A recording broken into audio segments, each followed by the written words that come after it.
Death does not begin where life ends. It begins where identification loosens. The body stops first, but the self does not vanish with it, because the self was never fully contained by the body to begin with. What most people call death is only the point where physical participation becomes impossible, forcing consciousness to release its most temporary anchor. The real transition is not from existence into non-existence, but from compression into widening awareness. A human life teaches you to mistake immediacy for totality. Hunger feels total while you are hungry. Grief feels total while you are grieving. A relationship can feel like the whole architecture of your existence while you are inside it. Death interrupts that illusion by removing the sensory field that kept experience tightly framed. Once that frame breaks, consciousness begins to notice that what felt absolute inside life was often only local, intense, and temporary. This is why fragment return is not best understood as travel. It is not a soul flying away from Earth like a bird leaving a branch. It is more accurate to say that the fragment ceases to be held inside, a narrow point of focus, and begins reintegrating into the larger field that was already sustaining it. The return is not a journey to somewhere else. It is the lifting of a perceptual restriction that made somewhere else seem necessary. During life, the fragment experiences itself as singular because embodiment requires continuity. You need one name, one body, one nervous system, one immediate stream of memory in order to function inside matter, but the fragment was never fully separate from the oversoul. It was separated enough to generate lived consequence, not enough to become metaphysically orphaned. Fragment return is the moment that partial separation begins dissolving and the larger field becomes available again without distortion. People often imagine that death immediately produces perfect clarity, but this is not always how return works. Clarity depends on the condition of the fragment at the point of release. A life lived in heavy confusion does not instantly produce total comprehension the second the body drops. What changes immediately is access, not mastery. The fragment regains the possibility of wider seeing, but wider seeing still unfolds according to what it can bear, integrate, and recognize. This matters because many people secretly carry a fantasy that death will solve what life refused to solve. They imagine that all contradiction will disappear, all pain will become meaningful, and all questions will be answered in one flash. But fragment return is not an escape hatch from unfinished consciousness. It is a re-entry into a larger field where unfinished consciousness can finally be understood in context. Context changes the meaning of pain, but it does not erase the fact that pain was real while it was lived. The return channel begins not with answers, but with release from local urgency. The fragment no longer has to keep the body alive, protect a social identity, defend a self-concept, or maintain narrative control. Those pressures consume enormous energy during incarnation. Once they loosen, awareness begins to reorganize around resonance rather than survival. This is why return often feels like remembering before it feels like understanding. Remembering is more important here than information. The fragment does not simply receive new data after death. It begins recovering the larger pattern that life temporarily obscured. It remembers that this life was one expression within a wider continuum. It remembers that certain people were never random, certain pressures were never arbitrary, and certain inner recognitions were never self-invented. What returns first is not theory, but relationship to a larger coherence. This is also why the emotional tone of return matters so much. If a fragment leaves life in terror, shame, fixation, or unresolved grasping, those states do not become eternal, but they do affect how quickly widening can occur. A fragment that is still clinging to its local identity may initially interpret the return field through the residue of that identity. This does not mean it is trapped forever. It means transition still involves orientation, and orientation always requires a loosening of what the fragment still mistakes for itself. Many people have been taught to imagine some external authority meeting them at death and assigning value to the life they lived. That image persists because the human mind expects hierarchy whenever it encounters the unknown. But fragment return is not primarily about judgment. It is about resonance exposure. The fragment begins seeing itself more clearly because the structures that supported self-deception are no longer holding. What was hidden by distraction, ambition, performance, and fear begins becoming visible in a field where nothing needs to be defended. That visibility is not punishment. It is relief with teeth. Relief because the fragment no longer has to maintain falsehood as reality. Teeth because what was avoided during life cannot be softened by external validation once the return field opens. This is why remembering can feel tender for one fragment and severe for another. The larger field is not being cruel. It is simply not participating in the fragment's old distortions anymore. What returns with the fragment is not only personal memory, but tonal memory. It begins to sense the signature pattern that existed before this life, the deeper current that ran beneath all its choices and conflicts. This is one reason many lives make more sense after death than they do from inside themselves. While incarnated, the fragment sees events. During return, it sees events in relation to tone. That change is profound because tone reveals why the same kinds of tensions kept reappearing, why certain losses reshaped identity, and why some longings survived every attempt to outgrow them. Once tonal memory begins returning, the fragment can also recognize the function of the life more clearly, not in a simplistic way, as if every event had one neat lesson attached to it, but in the deeper sense that the life had a structural role inside oversoul evolution. Some lives refine endurance, some expose dependency, some force humility, some build discernment, some remain unfinished in human terms and still complete something essential at the level of the larger field. This is where many people misunderstand the phrase soul return. They assume the fragment disappears back into the oversoul and ceases to matter as an individual stream. But reintegration is not deletion. The life is not erased because it rejoins a larger field. It is preserved more fully than the human mind can imagine. Because the oversoul does not discard lived specificity. It absorbs it, learns from it, and repositions it within the total architecture of itself. That absorption is one reason death is often accompanied by a feeling of profound recognition in so many human accounts.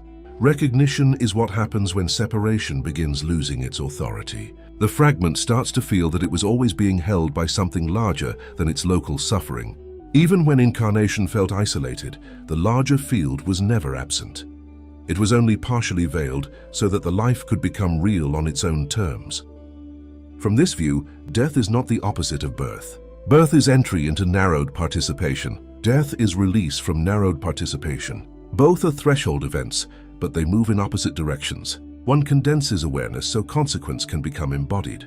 The other reopens awareness so consequence can be integrated into a wider continuity. The fragment does not fail life by returning. It completes the condition life required of it by eventually letting go of the frame that made the life possible. This is why the deepest question around death is not whether consciousness survives. The deeper question is what kind of consciousness is left when survival no longer matters. What remains when the body is gone, the role is gone, the audience is gone, and the fragment's favorite explanations no longer carry weight. What returns is not the performance of a self. What returns is the self in relation to everything the performance was trying to manage. And once that begins to be seen, another question starts opening behind it. If death is really the widening of awareness after a life of compression, then the most important thing may not be whether you fear dying. It may be whether you are living in a way that leaves your own deeper pattern recognizable when the compression lifts. Because the return channel does not merely show you that you existed, it shows you what in you was actually real enough to remain. What the fragment meets after death is not emptiness, and it is not immediate reunion in the sentimental way people often imagine. It first meets a change in proportion. What felt central during life begins losing scale, and what felt distant begins moving closer. The body, the role, the unfinished conversation, the fear, the pride, the image of self that had to be maintained every day, all begin shrinking back into their actual size. At the same time, the wider field that carried the life all along begins becoming more noticeable, not because it arrived, but because the noise that hid it has started to fall away. This is why return is less like being taken somewhere and more like regaining access to a larger range of yourself. During life, the fragment is forced to function through narrowing. It has to choose, protect, filter, and prioritize in order to survive the density of embodiment. That narrowing is useful while incarnated, but once the body can no longer hold the field together, the narrowing stops being necessary in the same way. Consciousness begins widening again, and widening changes not only what is seen, but what can finally be understood. One of the first things that changes in this widening is the relationship to time. While incarnated, time feels like sequence. One event leads to another, one wound leads to another. One choice becomes a future that seems impossible to undo. But fragment return loosens the emotional grip of sequence and makes pattern more visible than chronology. You do not merely remember what happened. You begin to see what kept repeating through what happened, which is why certain lives make more sense after death than they ever did while they were being lived. This shift matters because most human beings are trying to understand themselves through events instead of patterns. They ask, why did this happen? Why did that person enter my life? Why did this ending occur? Why did I lose that path? Those are natural questions inside embodiment because the event feels absolute while it is active. But once the fragment begins returning, the deeper question becomes clearer. Not why did this happen once, but what in me was being shaped through this kind of happening again and again. The return channel makes that visible by removing the pressure to immediately respond. During life, every experience demands action, interpretation, or defense. You are always inside consequence while trying to understand consequence. After death, that urgency changes. The fragment can begin to observe what it once could only react to, and this changes everything. What looked like randomness starts revealing architecture, and what looked like personal failure often reveals itself as a life, moving inside a much larger design than the fragment could bear to see at the time. That does not mean every pain becomes easy to accept. One of the misunderstandings people carry about death is that wider awareness automatically means emotional neutrality. But wider awareness does not erase what was lived. It contextualizes it. The fragment may still feel the grief of what was not completed, the cost of what was not said, and the weight of what it mistook for itself while incarnated. The difference is that these are no longer the whole field. They become part of a larger seeing rather than the center of reality. This is one reason remembering is rarely just cognitive. It is tonal. The fragment does not only recall scenes, people, and events. It begins to recognize the deeper tonal current that ran underneath the life, the signature that shaped its attractions, resistances, blind spots, and inner recognitions. This tonal remembering is often more important than event memory because it reveals what the life was actually doing at the level of oversoul development. The life stops being a biography and starts becoming intelligible as a structure. Once that structure becomes visible, the fragment can recognize how much of incarnation was governed by local identity. During life, the fragment has to believe in its own immediate reality enough for choice to matter. It must feel separate enough to love, fear, betray, commit, regret, build, and refuse. That separation is not false in the shallow sense. It is functional. But after death, the fragment begins seeing how much of that separate self was scaffolding rather than essence. And this can feel relieving, humbling, and disorienting all at once. You may notice something important here. The return is not simply about going back to the oversoul. It is also about seeing what in the life was never truly yours and what in it became real through lived consequence. Much of what the fragment defended was inherited from culture, conditioning, family structure, fear, and adaptation. These layers can feel deeply personal while incarnated because they were how the fragment navigated the world. But return begins sorting adaptation from essence. And that sorting is one of the reasons the wider field does not feel like mere memory. It feels like recognition with consequence.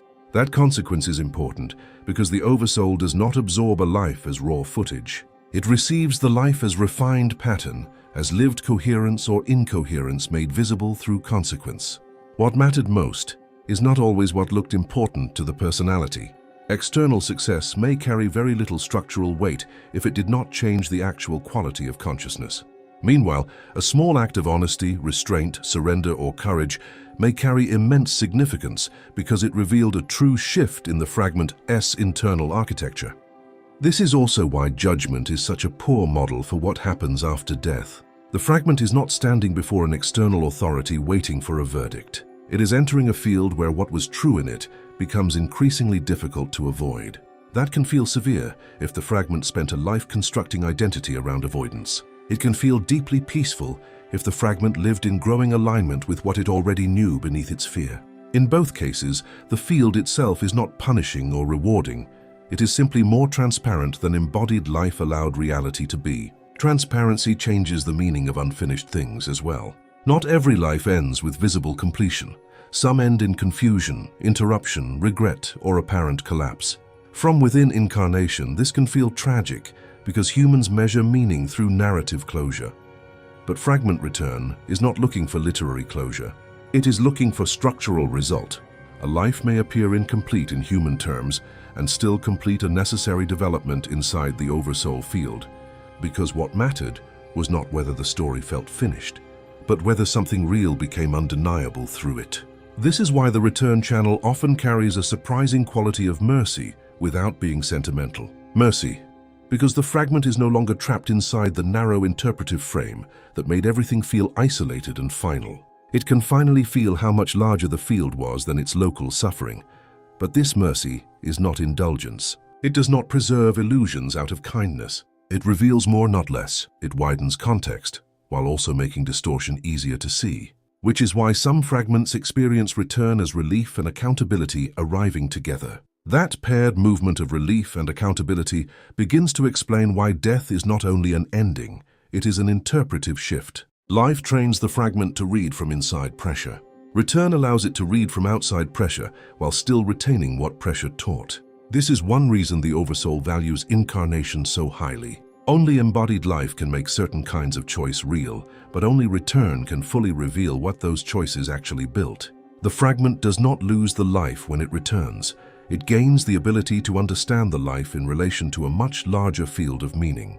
And once that understanding begins opening, the fragment can start recognizing how its life intersected with other lives beyond the surface level of roles and events. The people it loved, feared, envied, resisted, served, or lost do not remain as isolated characters in a finished personal story. They begin appearing as part of a larger relational architecture through which Oversoul patterns met, challenged, refined, or exposed one another. That does not reduce the intimacy of the human experience. It deepens it. What once felt like private emotional history begins revealing itself as a field of mutual shaping. This is also where the idea of reinstatement becomes clearer. The fragment is not dissolved because it returns, it is repositioned. It remains a distinct stream of lived specificity, but it is no longer forced to function as though it is the whole self. Its experience becomes available to the wider Oversoul, and the Oversoul becomes more available to it. Reinstatement is the restoration of right proportion, where the fragment is no longer abandoned inside its local identity, and the wider field is no longer hidden behind the demands of survival. When seen this way, death begins looking less like disappearance and more like recontextualization. What vanishes is not consciousness, but the narrowness required for incarnation. What remains is not the personality exactly as it was, but the real structure that personality either concealed or helped build. This is why so much depends on what kind of life is being lived before death ever arrives. The Return channel does not create coherence out of nothing. It reveals what was becoming coherent all along, which means the deeper question is not only what survives the body, but what in you is being made durable enough now to remain recognizable. When the body no longer tells you who you are, what becomes visible next is that Return is not only about seeing more, it is also about seeing differently. During life, consciousness is arranged around maintenance. You maintain a body, a schedule, a role, a narrative, a set of emotional agreements about who you think you are and what the world has done to you. After death, that maintenance architecture begins falling away, and once it does, perception is no longer organized around defense. The fragment can finally observe itself without having to keep itself intact in the same narrow way. This matters because most human self-understanding is built under pressure, and pressure distorts scale. A disappointment can feel like destiny while you are inside it. A relationship can feel ultimate while you are still organizing your identity around its presence or absence. A fear can feel foundational simply because you have repeated it for years. Return begins correcting that distortion by restoring proportion. And proportion is one of the first forms of mercy the larger field offers. When proportion returns, memory stops behaving like a line and begins behaving like a pattern. The fragment no longer experiences its life as a sequence of disconnected highs and lows. It begins recognizing the deeper rhythm that was moving through those events all along. It sees where the same tension kept appearing in new forms, where the same lesson kept changing its costume, and where the same inner refusal kept generating different outer consequences. What was once called coincidence begins showing itself as recurrence. This is why fragment return often carries a strange combination of tenderness and precision. Tenderness, because the fragment can finally feel how much pressure it was under while incarnated. Precision, because the larger field is not confused by the excuses that pressure produced. The Oversoul does not condemn the fragment for being frightened, reactive, or unfinished, but it also does not mistake those states for the whole truth. It sees what the fragment endured and what the fragment built in response to enduring it. That distinction becomes especially important when the fragment begins reviewing the emotional truths of the life. Human beings often assume they will be met after death by a replay of external events, as though the life will be judged by visible actions alone. But what returns most meaningfully is not only what was done, it is how consciousness was configured while doing it.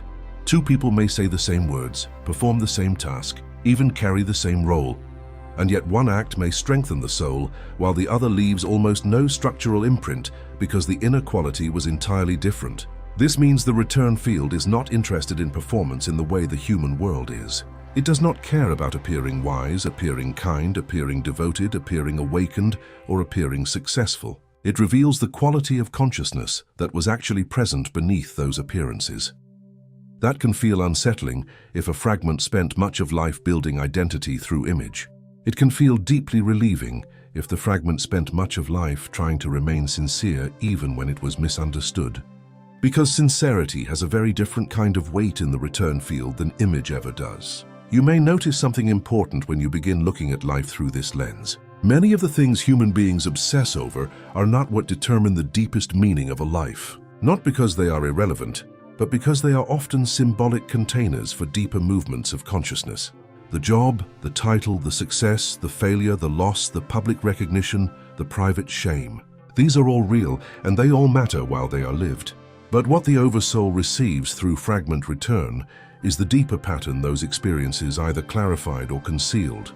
This is one reason some apparently ordinary lives carry enormous structural value. A life may never produce influence, wealth, visibility, or the kind of evidence the world knows how to praise. And yet that same life may contain a profound shift in honesty, a hard-won movement out of resentment, a refusal to perpetuate cruelty, or a deepening into responsibility that permanently alters Oversoul patterning. To the human world, that may look small. To the larger field, it may be one of the most consequential things the fragment has ever done. The opposite is also true, and it clarifies something many people already suspect but cannot quite articulate. A life may appear extraordinary on the outside and still return with very little durable substance if most of its motion was driven by image, control, or compensation. This does not make accomplishment meaningless. It only means accomplishment is not the same as development. The return channel reveals that difference with unusual clarity because it is not looking at whether the life was impressive. It is looking at whether the life made the fragment more coherent, more real, and more capable of standing in truth without performance. This is where the fear of death begins shifting into a more useful question. Many people fear death because they imagine losing everything they know. But what death actually begins exposing is what in them was never truly alive in the first place. Much of what people protect during incarnation is not essence, but arrangement. It is a way of staying functional, desirable, defended, approved, or emotionally survivable inside a difficult world.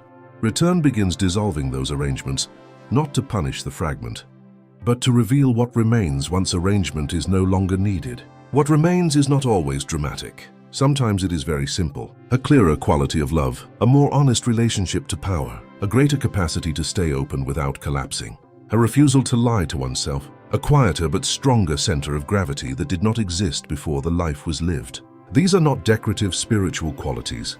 They are the actual structural gains of incarnation, and they are part of what makes fragment return meaningful rather than merely nostalgic.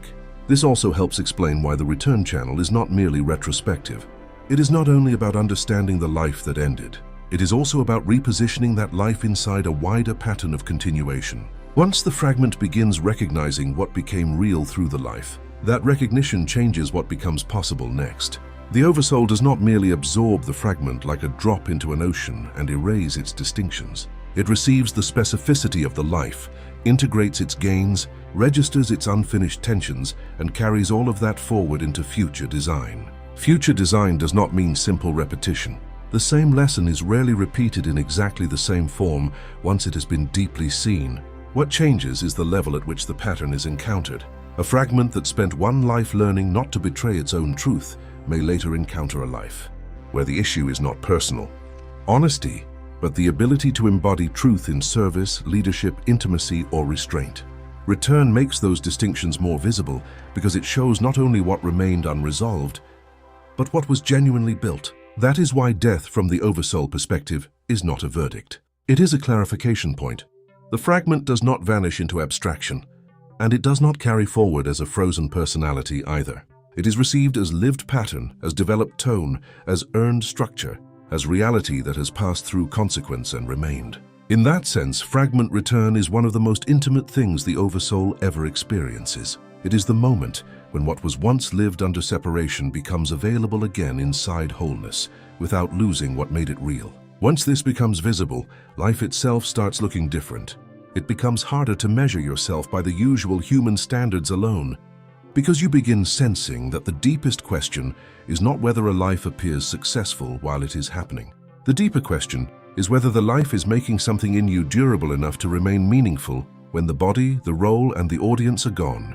And if that is true, then even now, while still incarnated, you may already be able to feel what your own return would illuminate, because the return channel does not begin at death as sharply as most people think. In some quiet way, it begins the moment you stop asking how to preserve the self you built and start asking what in you is actually becoming real enough to survive being seen. If this transmission resonated, the spiral continues. You did not arrive here by chance, and you do not leave unchanged. More teachings are unfolding across the Vaharat library, each one meeting you where you are, not where you think you should be. Follow resonance. The next threshold is already listening.